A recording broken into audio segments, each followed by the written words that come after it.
Version 2.0 has been wrapped up, at least for the live stream, and today we're going to be condensing it and talking about what happened, because my word was that an absolute banger of a live stream, and today we're going to talk about why. So before we get into that, make sure to hit that like and subscribe button down below and hit that notification bell to be notified of when the next Honkai Star Rail video comes out. And of course, y'all, first off, I want to say thank you to all the recent love and support that everybody has been giving me. I love y'all.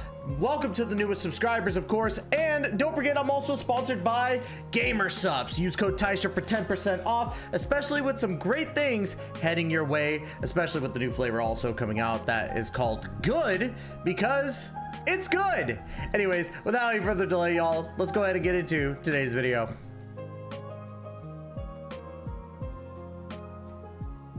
As you can see, we have the special livestream 2.0 information condensed here on Honkai.gg. So if you haven't used Honkai.gg, I highly recommend it if you're wanting to get all of your news, some guides, some tier lists and stuff. They have some really good, I guess in a way, information, not in a way, but you get what I'm trying to say here, okay? We're moving on. Anyways, Honkai.gg, fantastic that they came up with the condensed version. Let's go ahead and first talk about the Wish banners, which I'm actually pretty stoked for, because phase 1 is a banger with a previous banger, with Black Swan being the new Wind Nihility unit coming in version 2.0, and then of course with the special return of Mr. Imbibitor Lune. Now, I have a love for Imbibitor Lune, okay? He is really, really good. But we did find out later on what the 4 stars were going to be for these banners, because it looks like they talked about it in the CN stream.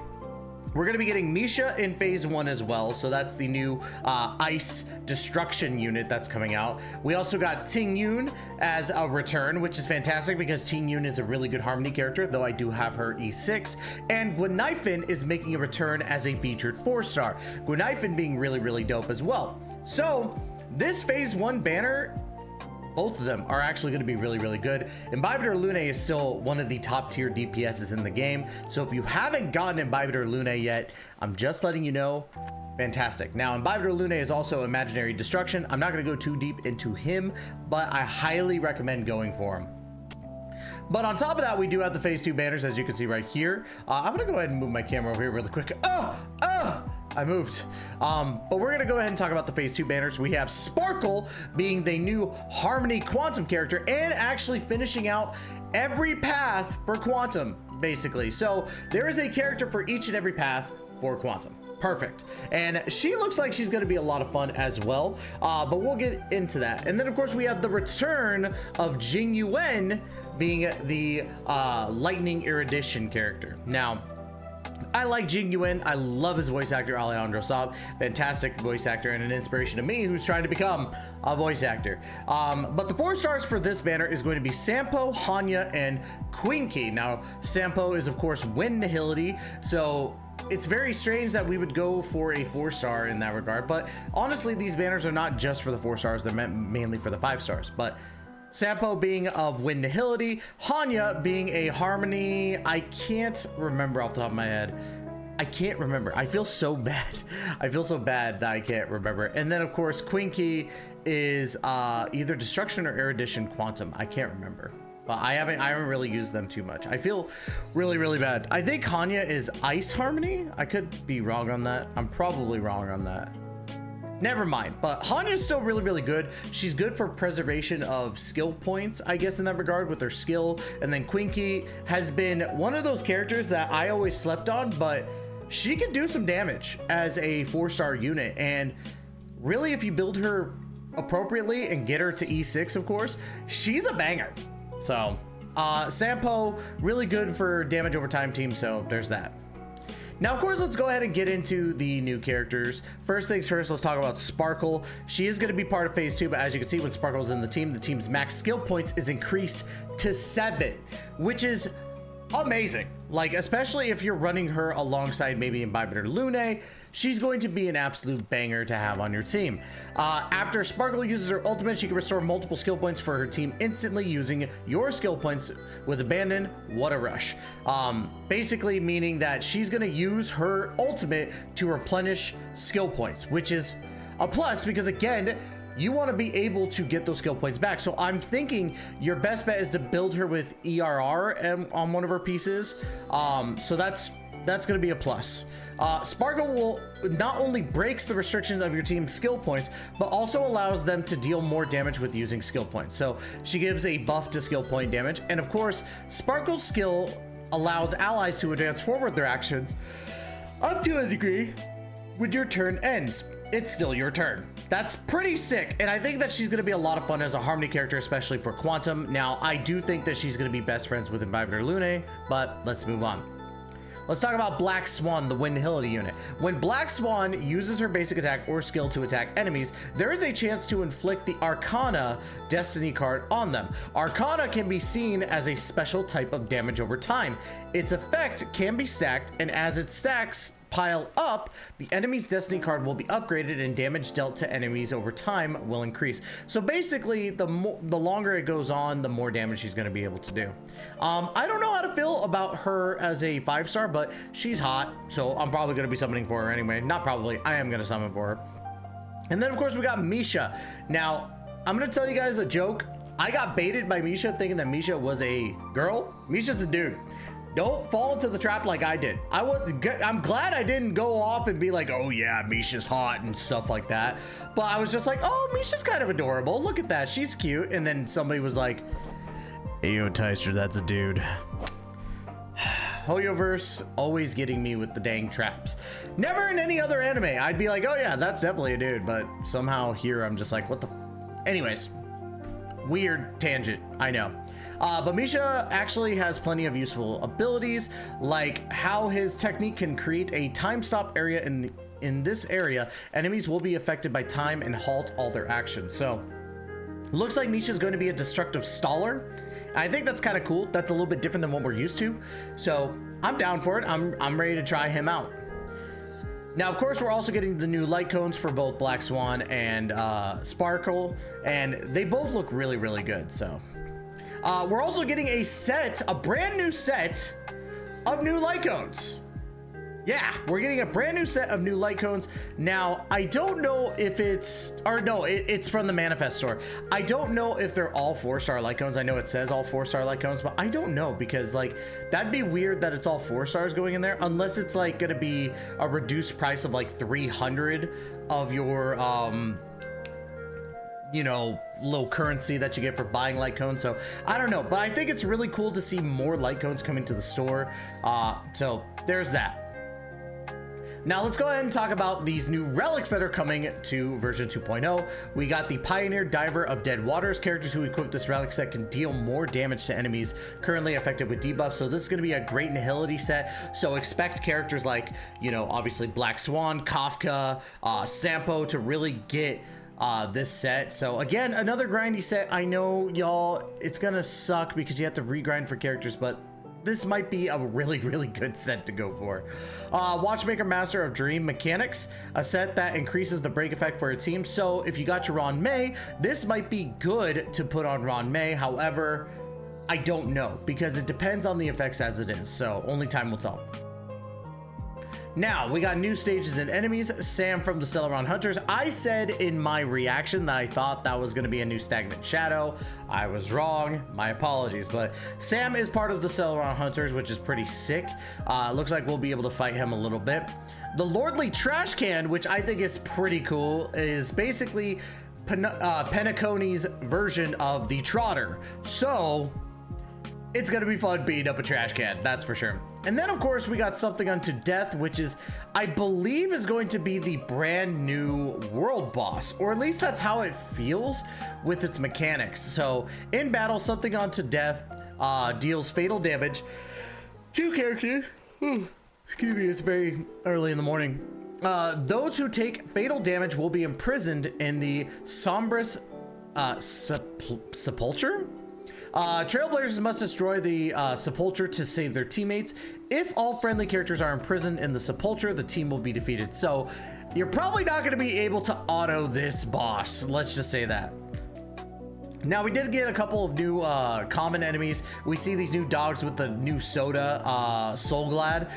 We also got this new monkey boy who's going to be using Soul Glad to hurt us. Mr. Dome Screen, which if you hit him, and then you hit, like, if you hit him, he's basically gonna switch screens. One is a buff to you, and one is an attack to you. So either you're going to get attacked, or you're gonna get buffed depending on how you play it. So I'm super stoked for that. I think that's gonna be really, really cool. Brand new mechanic to enemies, in my opinion, so I like it. We got the All-Seer, which is basically the same as some of the enemies that we've already seen before. And then, of course, the guy right here, the Spring Loader, I think is what it's called, right? Is that the Spring Loader? Yeah.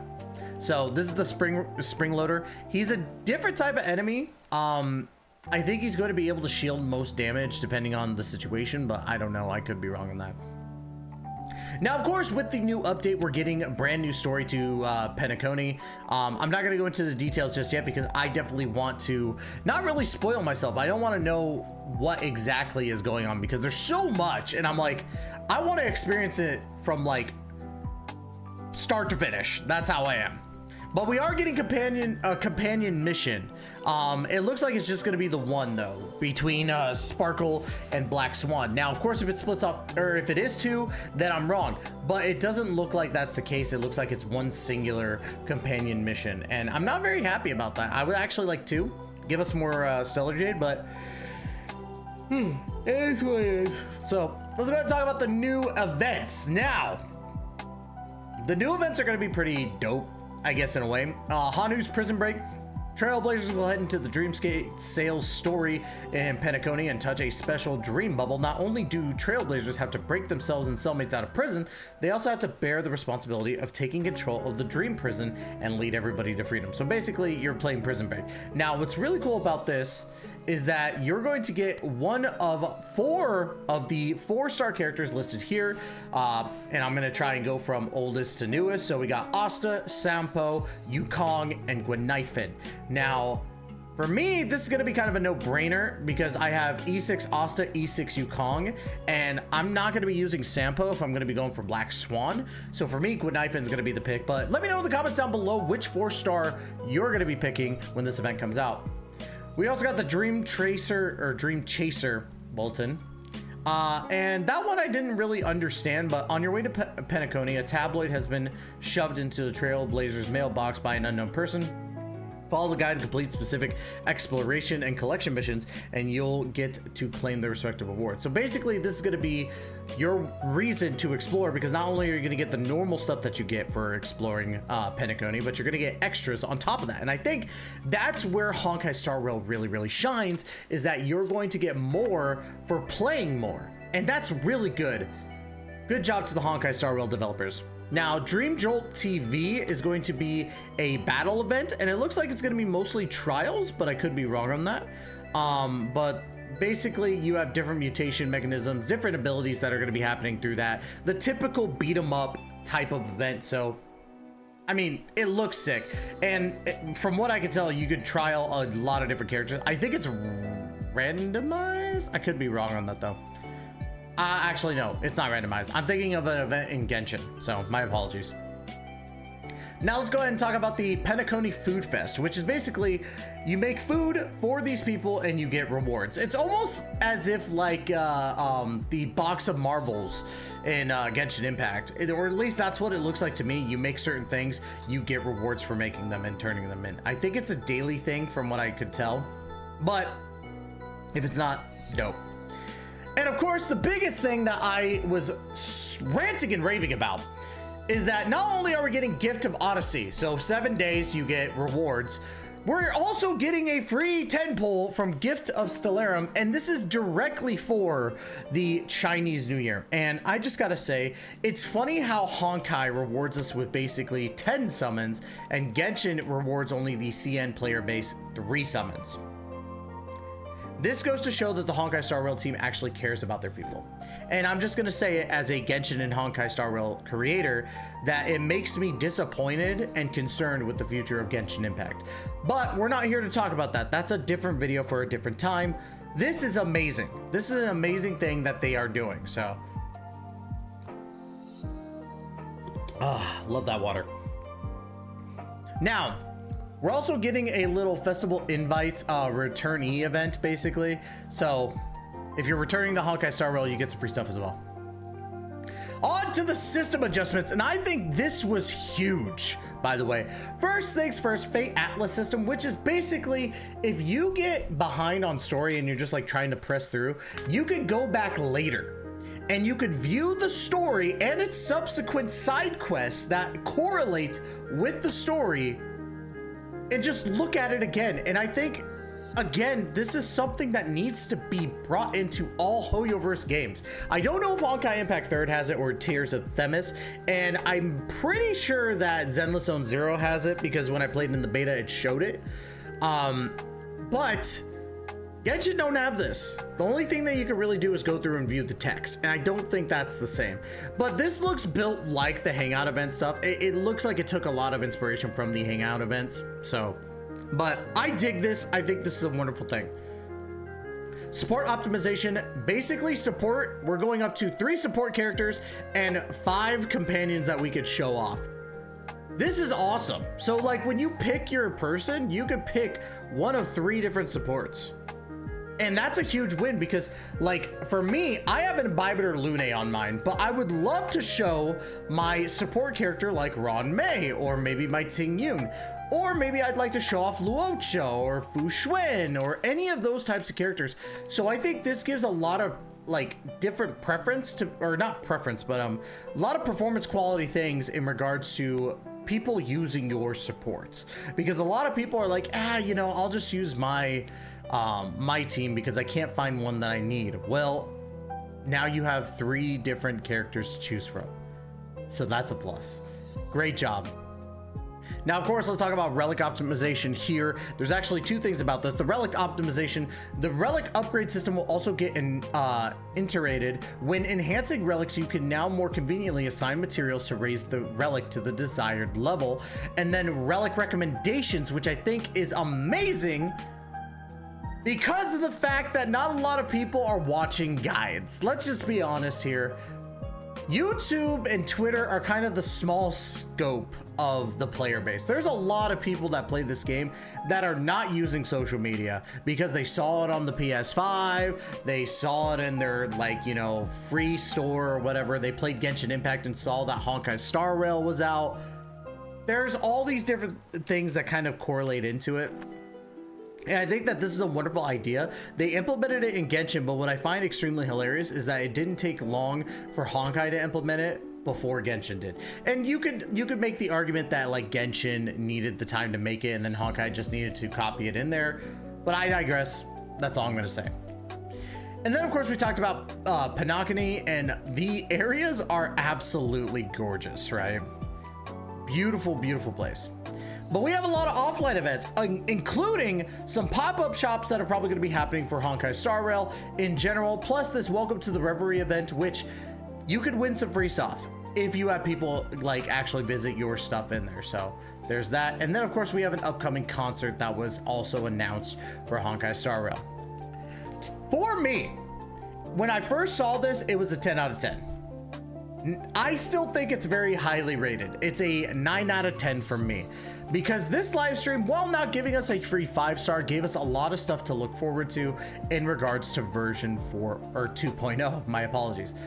And with the recent stuff, maybe I'm looking at it from the perspective of Genshin did me dirty, so I'm gonna love Honkai more. But I feel as though the Honkai devs truly understand how to please the audience. A couple of notes about this as well. The person behind the story of Pinakani is also one of the people behind Honkai Impact 3rd storyline, which included the stuff like, you know, Himeko dying.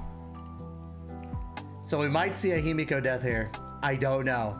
I don't know.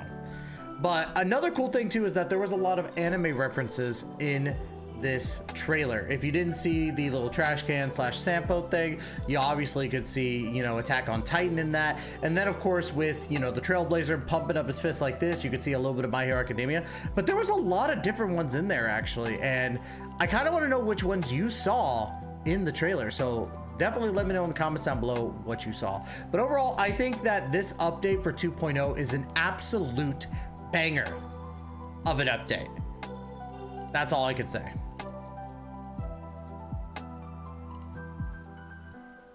Now, of course, if you agree or disagree, let me know in the comments down below what you thought about version 2.0. Once again, y'all, thank you so much for giving me the opportunity to entertain you. We will be back again with another Honkai Star Rail video very, very soon. And of course, we will see you all in the next video. Please take care and be safe, y'all.